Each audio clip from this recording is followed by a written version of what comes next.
Hello बच्चों, स्वागत है आपका एक बार फिर हमारे YouTube चैनल अंकित जिंदल फिजिक्स में। जैसे कि लास्ट वीडियो में मैं आप लोगों के लिए 2 क्वेश्चन देके गया था, जिनके सॉल्यूशन कुछ बच्चों ने मेरे लिए सेंड किए और कुछ बच्चों पे इनके सॉल्यूशन सेंड नहीं हो पाए या फिर उनके सॉल्यूशन नहीं हो पाए, तो उसके लिए मैं इनका सॉल्यूशन कर रहा हूँ। पहला क्वेश्चन कह रहा है कि एक ही धातु से बने 2 चालक तार हैं, जिसमें पहले की लंबाई L है और उसका अनुप्रस्थ काटीय क्षेत्रफल A है। दूसरे तार की लंबाई 2L है और इसका अनुप्रस्थ काटीय क्षेत्रफल A है। तब दोनों चालक तारों की प्रतिरोधकताओं का अनुपात ज्ञात करना है मुझे।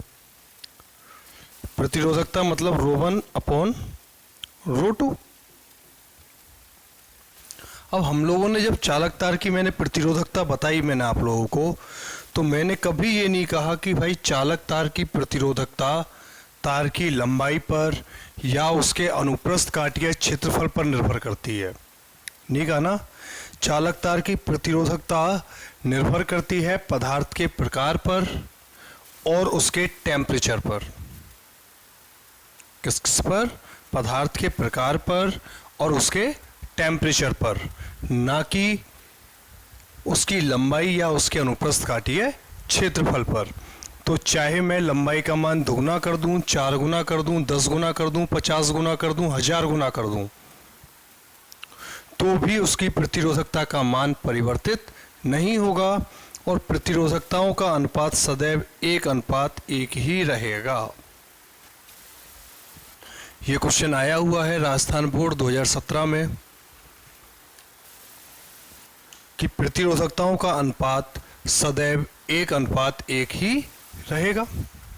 ऐसे ही दूसरा क्वेश्चन है जिसमें क्या कह रहा है कि लंबाई का मान तो आधा और उसकी त्रिज्या का मान दुगना कर दिया जाए तो प्रतिरोधकताओं का अनुपात क्या होगा। वापस क्या पूछा है इसने? प्रतिरोधकता पूछी है, तो प्रतिरोधकताओं का अनुपात क्या होगा? 1:1, क्योंकि ना तो लंबाई के ऊपर निर्भर करेगा और ना ही उसके अनुप्रस्थ काटीय क्षेत्रफल पर। इसलिए प्रतिरोधकताओं का अनुपात सदैव क्या होता है? 1:1। ठीक है, क्लियर है दोनों क्वेश्चंस? आगे चलते हैं। प्रतिरोधों का अनुपात तो मैं निकाल ही सकते हैं आप लोग। अगर मैं इन दोनों क्वेश्चनों में आपसे ये कहूं कि इनके प्रतिरोधों का अनुपात ज्ञात करो, तो जैसे मैंने कल क्वेश्चन सोल्व करवाए थे, सेम उसी पैटर्न पे उनके प्रतिरोधों का अनुपात निकाल सकते हैं ना। ठीक है, चलें आगे।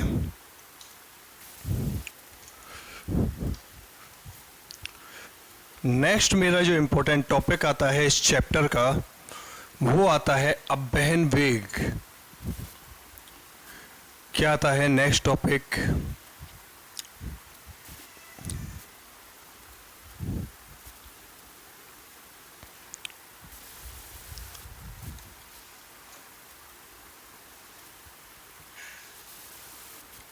अपवहन वेग यानी ड्रिफ्ट वेलोसिटी।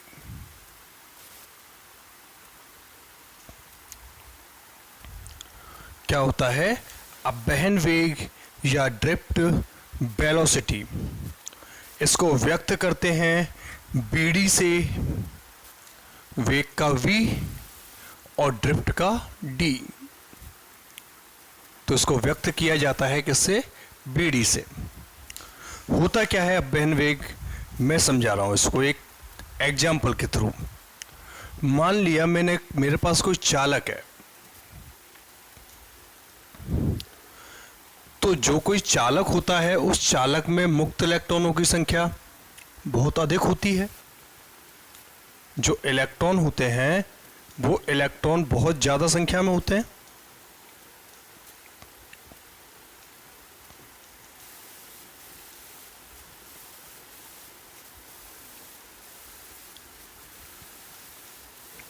होते हैं कि नहीं होते?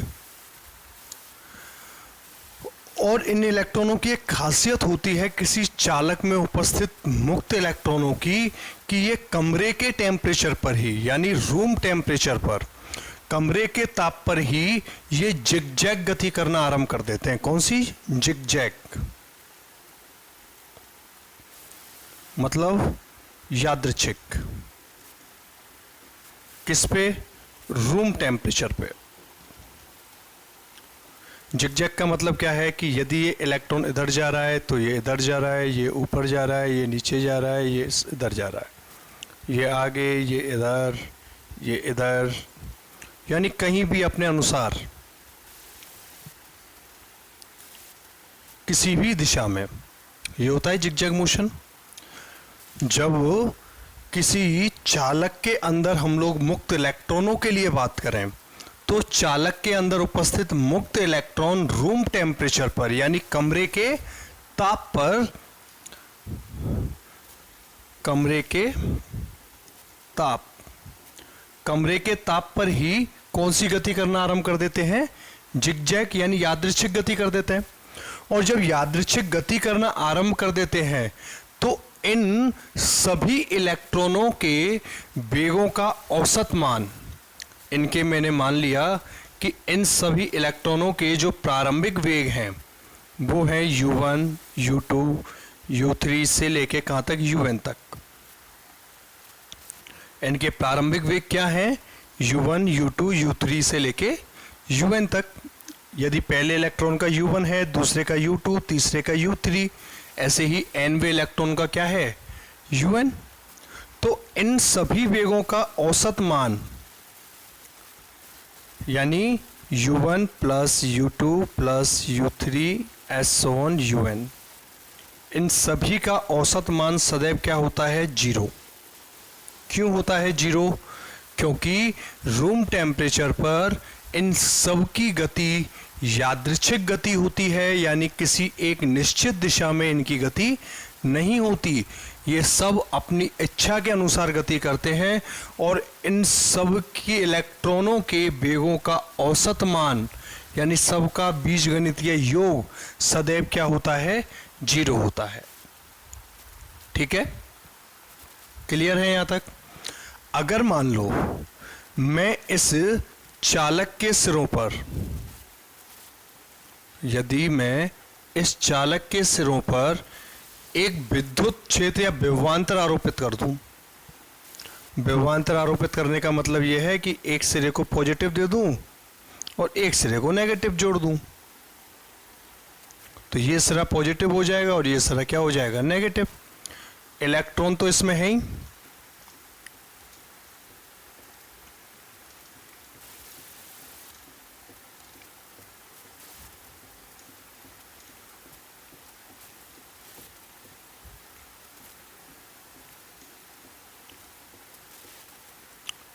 है। इलेक्ट्रॉन खुद कैसी प्रवृत्ति के होते हैं? नेगेटिव के होते हैं। और जब मैंने विद्युत क्षेत्र आरोपित कर दिया या विभवांतर लगा दिया, विभवांतर का मतलब वही विद्युत क्षेत्र आरोपित कर दिया, दो प्लेटें रख दी मैंने, एक प्लस की और एक माइनस की, जिसे चैप्टर नंबर 4 में बताया मैंने आपको।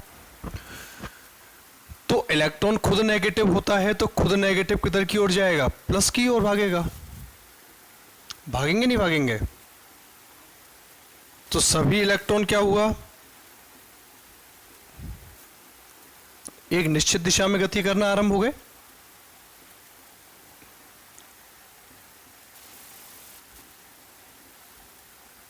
सब इलेक्ट्रॉनों की दिशा निश्चित हो गई, किधर की ओर? प्लस टर्मिनल की ओर। हो गई कि नहीं हो गई? प्लस वाले सिरे की ओर। क्या अब इनका औसत वेग, यदि इनके वेग पहले इलेक्ट्रॉन का b1, b2, b3 से लेके vn तक हैं, कब विद्युत क्षेत्र आरोपित करने पर, विद्युत क्षेत्र आरोपित करने पर यदि इनके वेग ये हैं, तब इनका औसत मान क्या होगा? क्या 0 होगा?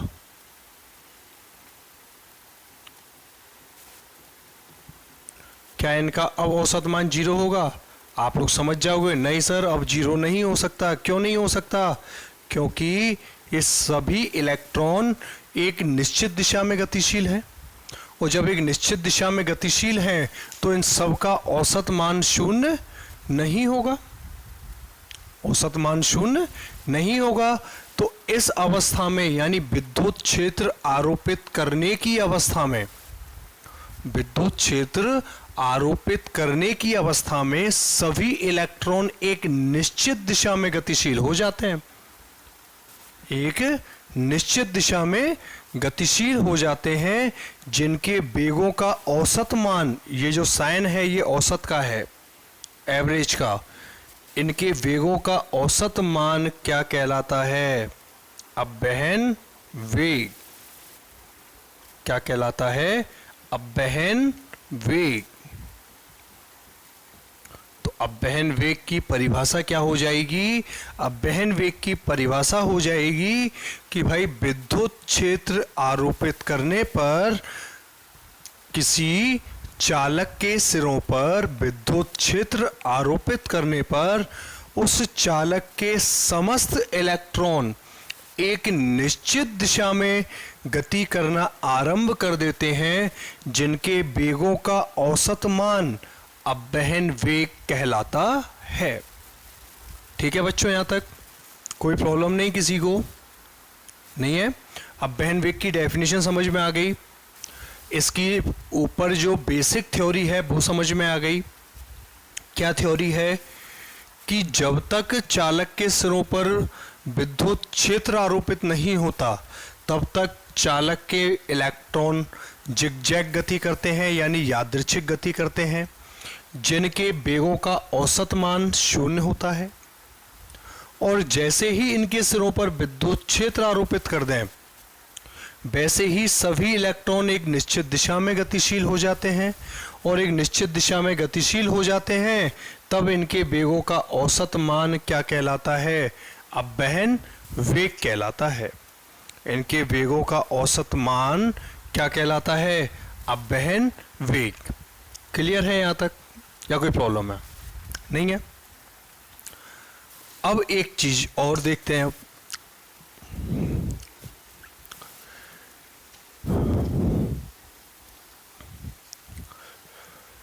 इलेक्ट्रॉनों की संख्या n है चालक के अंदर।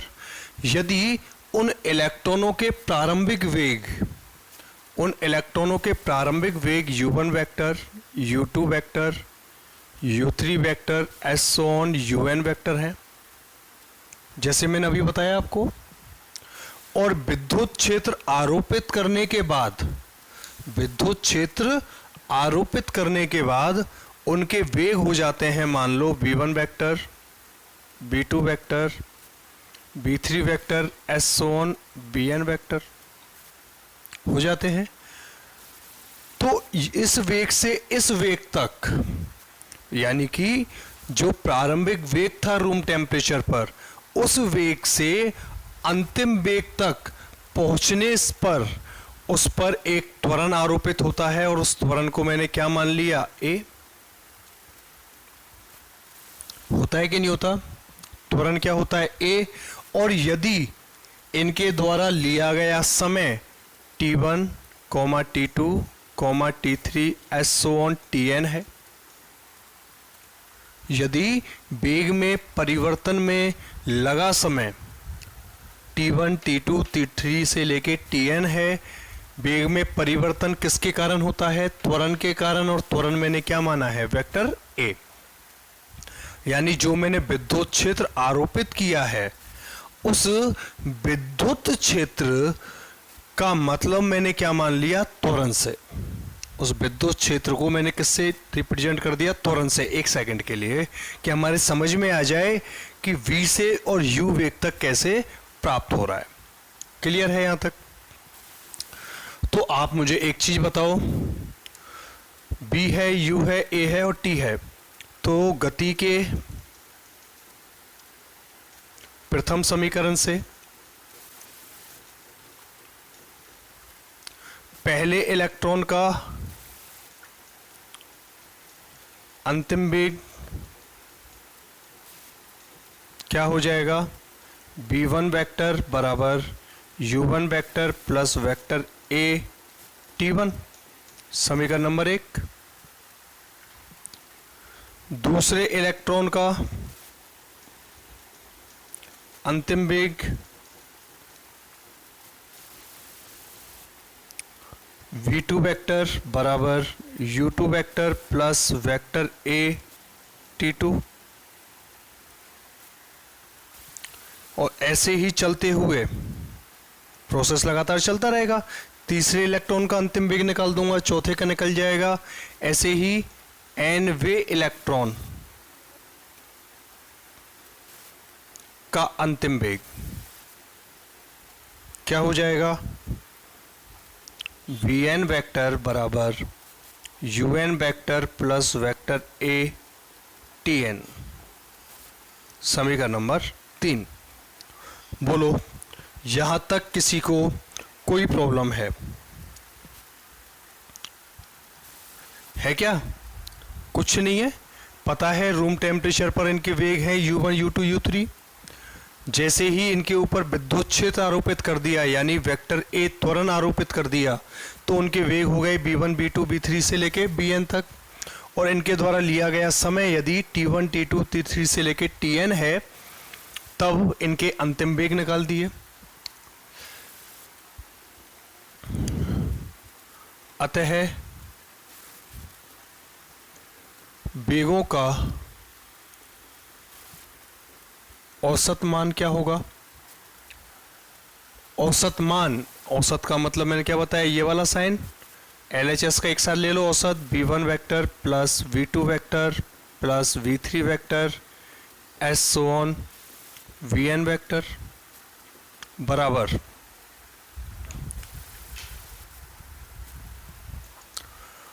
पहले क्या है, प्रारंभिक वेग u1 vector plus u2 vector S so on un vector,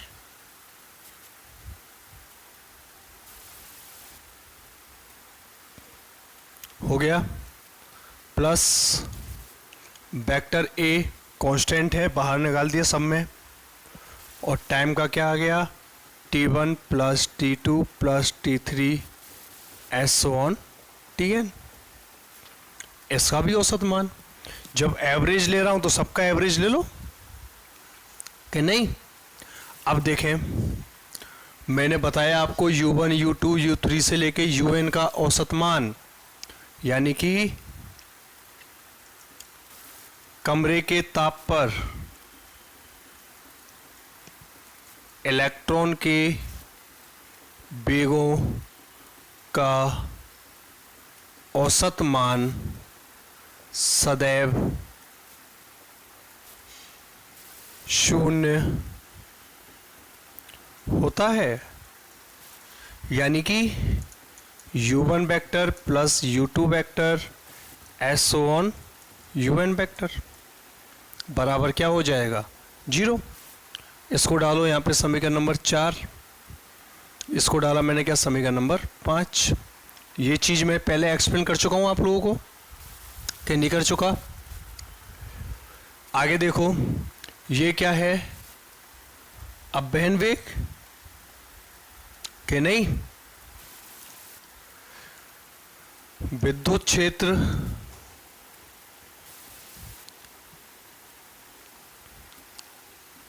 आरोपित करने पर, विद्युत क्षेत्र आरोपित करने पर इलेक्ट्रॉनों का औसत वेग यानी v1 vector plus v2 vector plus v3 vector S so on vn vector का औसत मान क्या हो जाएगा, bd वेक्टर। अपवहन वेग के बराबर होता है, लिख दिया, समीकरण नंबर 6। हो गया कि नहीं हो गया? और क्या है, समयों का औसत मान, तो समयों का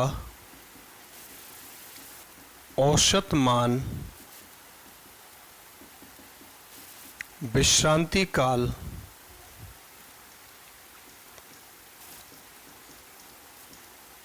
कहलाता है। क्या कहलाता है, विश्रांति काल। और इस विश्रांति काल को किससे व्यक्त करते हैं, वो देखो, t1 plus t2 plus t3 S so on tn का औसत मान बराबर टॉ। समीकरण नंबर 7। यानी सारी राशियां मैंने अलग अलग आप लोगों को लिए एक्सप्लेन कर दी कि इन तीनों के मान कैसे कैसे होते हैं। तो अब क्या हो गया, समीकरण 5, 6 व 7 से मान समीकरण 4 में रखने पर क्या हो जाएगा, वी डी वैक्टर बराबर 0 प्लस वैक्टर ए इंटू टो। भाई इसका पूरे का मान तो क्या हो गया, बी डी हो गया समीकरण 6 से। u1 plus u2 plus u3 से लेके un तक की वैल्यू क्या है, 0, सबका औसत मान। समयों का औसत मान क्या हो गया, विश्रांति काल टो, यानी कि बी डी वैक्टर बराबर क्या हो गया, वेक्टर ए इंटू टो। समीकरण नंबर क्या आ गया, ये 8 आ गया कि नहीं आ गया। सारी चीजें एक्सप्लेन हो गई यहां तक, कोई प्रॉब्लम नहीं। स्क्रीनशॉट ले लो आप लोग इसका, जिससे मैं मिटा दूं एक साइड का, ले लिया। अब मैं एक चीज जानता हूं कि जब वेक्टर ए त्वरण आरोपित हो रहा है, तो वेक्टर ए त्वरण आरोपित हो रहा है तो उसके ऊपर बल भी काम कर रहा है। इलेक्ट्रॉन का द्रव्यमान हम लोग जानते हैं कि इलेक्ट्रॉन का द्रव्यमान क्या होता है, 9.1 into 10 raise to the power minus 31। 9.1 into 10 raise to the power minus 31 kilogram द्रव्यमान होता है किसका, इलेक्ट्रॉन का, क्या नहीं होता। तो त्वरण ए है तो मैं जानता हूं कि भाई F बराबर होता है ma, क्या नहीं होता, और F बराबर होता है QE, लेसन नंबर 1। मैंने बताया ना आपको, विद्युत क्षेत्र बराबर क्या होता है, बल बटे आवेश, या एकांक आवेश पर लगने वाला बल क्या कहलाता है, विद्युत क्षेत्र कहलाता है। तो E बराबर क्या होता है, F अपॉन Q। तो F बराबर क्या हो गया, QE। हो गया क्या नहीं हो गया, तो F बराबर क्या हो गया, QE। QE बराबर क्या हो गया, m वेक्टर ऑफ A। और आवेश क्या है मेरे पास, आवेश के नाम पे क्या है, इलेक्ट्रॉन, और इलेक्ट्रॉन पर आवेश क्या होता है, minus E. Minus E vector E is equal to M A vector, या वेक्टर ऑफ A बराबर क्या हो जाएगा, माइनस ई अपॉन एम। समीकरण नंबर 9 हो जाएगा कि नहीं होगा। तो समीकरण 9 से मान उठा के किस में रख दो, समीकरण नंबर 8 में लिख दो। तो क्या हो जाएगा, बी डी वेक्टर बराबर, बी डी वेक्टर बराबर हो जाएगा minus E upon M into tau. ये किसका सूत्र है, अपवहन वेग का, या फिर mod of vector B D is equal to E vector of E upon M into to.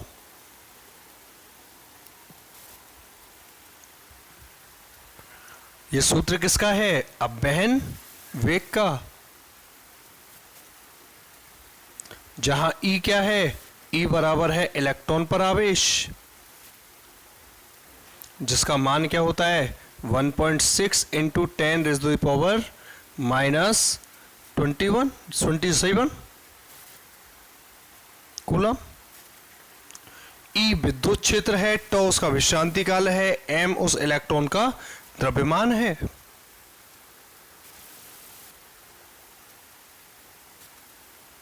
बराबर 9.1 into 10 raise to the power minus 31 kilogram. ठीक है कि नहीं। तो ये फॉर्मूला किसका निकल के आया, अपवहन वेग का। तो अपवहन वेग कहा किसको मैंने, कि भाई विद्युत क्षेत्र आरोपित करने पर, या किसी चालक के सिरों पर विद्युत क्षेत्र आरोपित करने पर चालक के अंदर के समस्त इलेक्ट्रॉन एक निश्चित दिशा में गति करना आरंभ कर देते हैं, जिसे हम लोग क्या कह देते हैं, अपवहन वेग, या जब चालक के सिरों पर विद्युत क्षेत्र आरोपित किया जाता है तो चालक के सभी मुक्त इलेक्ट्रॉन एक निश्चित दिशा में गति करना आरंभ कर देते हैं, जिनके वेगों का औसत मान अपवहन वेग या ड्रिफ्ट वेलोसिटी कहलाता है। ठीक है बच्चों, यहाँ तक कोई प्रॉब्लम नहीं है किसी को? नहीं है ना? तो यहाँ तक इस चीज़ को क्लियरली हम लोग नोट करेंगे कॉपी में, एक बार रफ कॉपी में पढ़ेंगे, 2 बार समझेंगे, 2 बार कम से कम, और हर एक डेफिनेशन हमको याद रह जानी चाहिए। बहुत इम्पोर्टेंट टॉपिक है ये, और आप लोग वीडियो लास्ट तक नहीं देख रहे हो जिससे आप लोगों को नुकसान होता है। और जिन बच्चों ने अभी तक चैनल सब्सक्राइब नहीं किया है वो चैनल को सब्सक्राइब कर लें और लेटेस्ट वीडियो देखते चलें। वीडियो हर प्रत्येक वीडियो लास्ट तक देखो, क्योंकि आप लोग लास्ट तक नहीं देखते हो जिससे आप लोगों को मालूम नहीं चलता कि लास्ट में मैं क्या गोल्डन की आप लोगों के लिए देके जाता हूँ। ठीक है, okay, good bye, thank you.